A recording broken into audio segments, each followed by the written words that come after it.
دیکھیے فتاوی رضویہ اعلیٰ حضرت کا وہ شاہکار ہے کہ جس کی خصوصیات پر اگر ہم کلام کرنا چاہیں نا تو ہمارے وقت میں اتنی گنجائش نہیں ہے کہ ہم اس کی خصوصیات پہ کلام کریں. صحیح. تو خلاصتاً تو بس میں اتنا عرض کر دوں کہ اگر کوئی اعلیٰ حضرت کے فتاوی کا مجموعہ پڑھ رہا ہے تو عشق کی نظر سے پڑھے گا تو اس کو یہ خصوصیات خود بخود معلوم ہوتی چلی جائیں گی، اور انشاءاللہ پھر وہ ایسا مفتی بن کر جہاں میں ابھرے گا کہ جو جہاں میں عشق کو بھی تقسیم کر رہا ہوگا اور مسئلے بھی بتا رہا ہوگا. واہ واہ واہ واہ. تو اب اعلیٰ حضرت کے جو میں مختصراً 5 چیزوں کے اوپر میں توجہ دلا دیتا ہوں کہ اگر ان چیزوں کو اپنا لیں نا تو آپ کے فتوے میں ایک نکھار آ جائے گا. اعلیٰ. پہلی بات یہ کہ اعلیٰ حضرت امام اہل سنت نفس مسئلہ تو بتاتے ہیں، لیکن نفس مسئلہ بتانے کے ساتھ ساتھ اعلیٰ حضرت نے اس بات کا بھی اہتمام فرمایا کہ اس نفس مسئلہ سے کوئی غلط فائدہ تو نہیں اٹھائے گا. یعنی اعلیٰ حضرت نے مسئلہ بیان کر دیا، نفس مسئلہ بالکل ٹھیک ہے، اب کوئی غیر جو ہے وہ اس مسئلے کو اٹھا کر اپنے استعمال میں تو نہیں لے کر آ رہا، صحیح، دوسروں کو گمراہ کرنے کے لیے، تو اعلیٰ حضرت نے وہیں پہ بند باندھ دیا.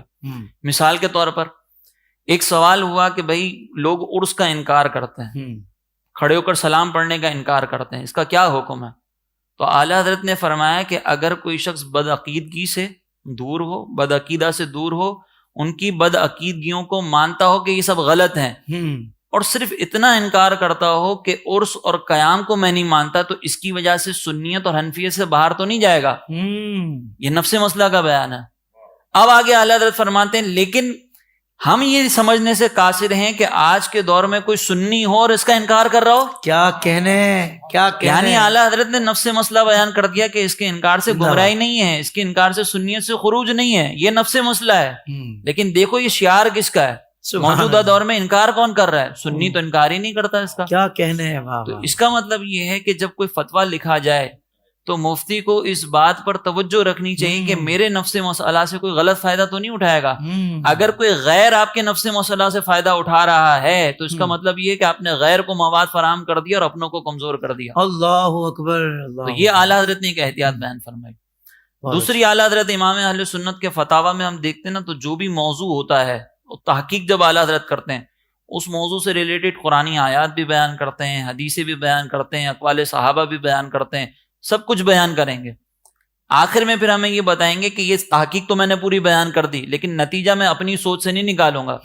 میرے بزرگ ہیں، میرے فقہا ہیں، ان کی سوچ کے مطابق میں نظریہ نکالوں گا. کیوں؟ کیونکہ اللہ تبارک و تعالیٰ نے فرمایا تھا نا اہدنا الصراط المستقیم صراط الذین انعمت علیہم. تو اعلیٰ حضرت امام اہل سنت جب نتیجہ نکالتے ہیں نا تو اس میں اپنی فکر کو خامہ خواہ شامل نہیں کر دیتے، بلکہ اعلیٰ حضرت امام اہل سنت یہ بتاتے ہیں کہ ہمارے بڑوں نے یہ لکھا ہے اور اس کی ہم پیروی کرتے ہیں.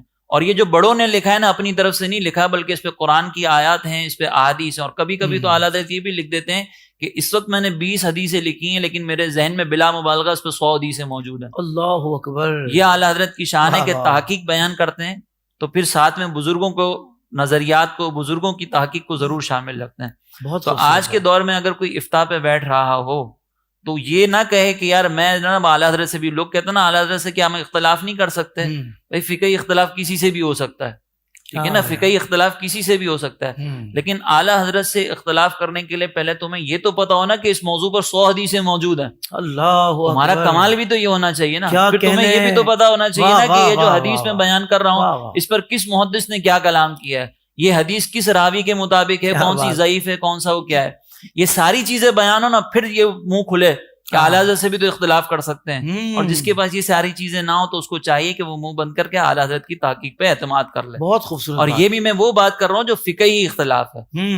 عقیدے کے اندر اعلیٰ حضرت سے اختلاف کرنا یہ تو سوال ہی پیدا نہیں ہوتا. کیا کہنے. کہ اعلیٰ حضرت نے عقیدے کے اندر جو بھی بات بیان کی ہے نا وہ اعلیٰ حضرت نے اپنی طرف سے کچھ بیان نہیں کیا. اعلیٰ حضرت نے وہی بیان کیا ہے جو صحابہ کرام نے ہمیں نبی کریم علیہ الصلوۃ والسلام سے سیکھ کر بتایا. سبحان اللہ. تو جو بھی تحقیق کرنے والا ہو نا اس کو اس چیز کا خیال کرنا ہے کہ عقیدے کے اندر اعلیٰ حضرت سے ہٹنا نہیں ہے.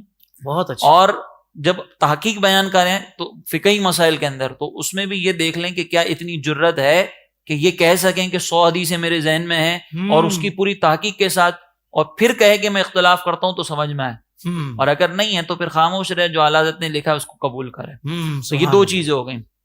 تیسری چیز، ہم جب فتویٰ بیان کرتے ہیں نا تو اس میں ایک بنیادی طور پر یہ بات ہمیں ذہن میں رکھنی چاہیے کہ فتویٰ جو ہے وہ دوسروں کے عمل کرنے کے لیے ہوتا ہے. اپنے عمل کرنے کے لیے تقویٰ ہوتا ہے، دوسرے کے عمل کرنے کے لیے فتویٰ ہوتا ہے. لوگ آپ سے مسئلہ پوچھ رہے ہیں نا، تو آپ نے جو بات بیان کی وہ عوام میں جائے گی، آپ کو عوام کا معیار دیکھنا ہے.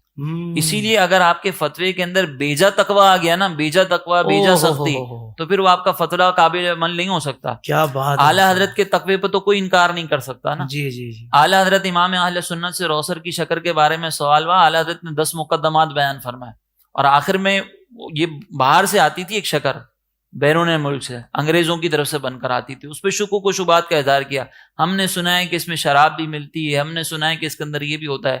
تو اعلیٰ حضرت نے 2 باتیں بڑی خوبصورت اس کے اندر لکھی. ایک یہ لکھی کہ تقویٰ یہ نہیں ہے کہ بغیر تحقیق کے ہم کسی چیز کو ناجائز اور ناپاک قرار دے دیں.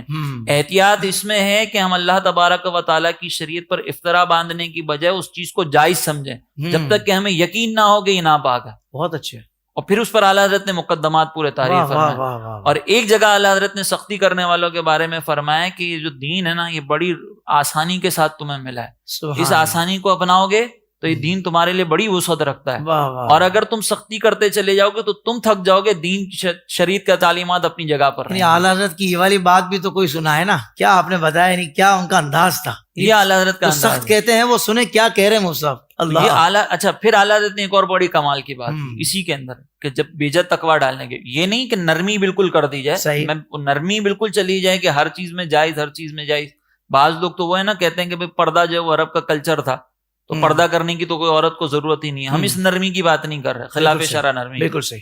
ہم بیجا سختی کی بات کر رہے ہیں کہ بیجا سختی نہ ہو، درمیان میں معتدل انداز ہو شریعت کے دائرے میں. بہت اچھے. بہت. تو اعلیٰ حضرت نے اس کے بارے میں جو ہے نا وہ فتاوی قاضی خان کا ایک قول نقل کیا اور فرمایا کہ فتاوی قاضی خان صاحب اپنے دور میں تقریباً 500 صدی ہجری، اس میں کہتے ہیں کہ موجودہ دور جو ہے وہ شبہات میں پڑنے کا دور نہیں ہے. موجودہ دور میں اگر کوئی آنکھوں دیکھے حرام سے بھی بچ جائے نا، بڑی بات ہے.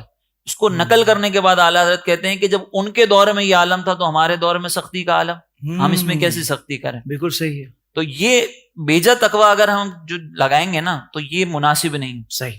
آپ شریعت کا حکم بیان کریں، جہاں نرمی ہے نا وہاں پہ بتائیں لوگوں کو کہ نرمی ہے، تاکہ لوگ دین کے قریب ہیں. جی. اور اپنی انفرادیت کے لیے اگر ہم یہ ظاہر کریں کہ بھئی ہم تو بڑے متقی ہیں، ہمارے تو فتوے کے اندر بھی تقویٰ نظر آتا ہے، ہماری طرح ہی تم عمل کرو. ہاں، اعلیٰ حضرت کے فتوے میں 2 چیزیں، نظریات پہ جب بات کریں گے نا تو متصلب ہوں گے اعلیٰ حضرت.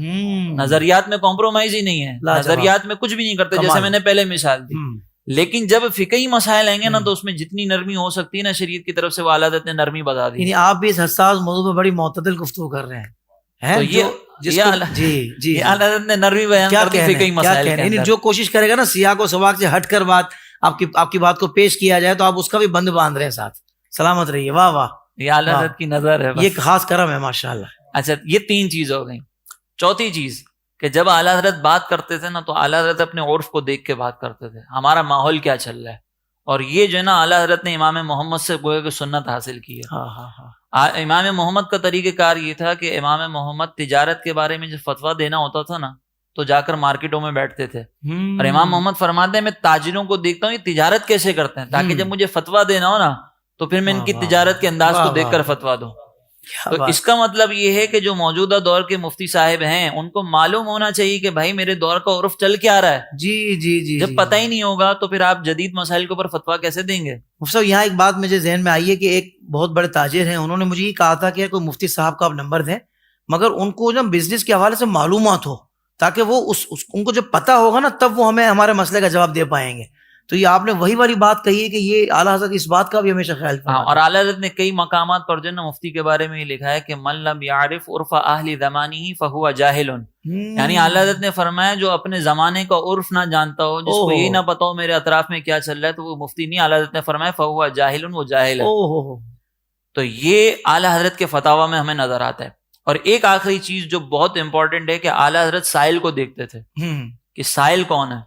اب بعض سائلین ایسے تھے جو اعلیٰ حضرت سے پوچھتے تھے اور ان کو گہرائی سمجھنے کی وسعت ہی نہیں تھی، تو اعلیٰ حضرت نے 1 لائن میں 2 لائنوں میں 3 لائنوں میں بھی جواب دے دیا. کچھ ایسے تھے کہ جو شوق رکھتے تھے لیکن ابھی تحقیق پڑھنے کے موڈ میں لگتے نہیں تھے، تو اعلیٰ حضرت نے فرمایا بھائی یہ مختصر تحقیق تفصیل ہمارے رسالوں میں پڑھ لو.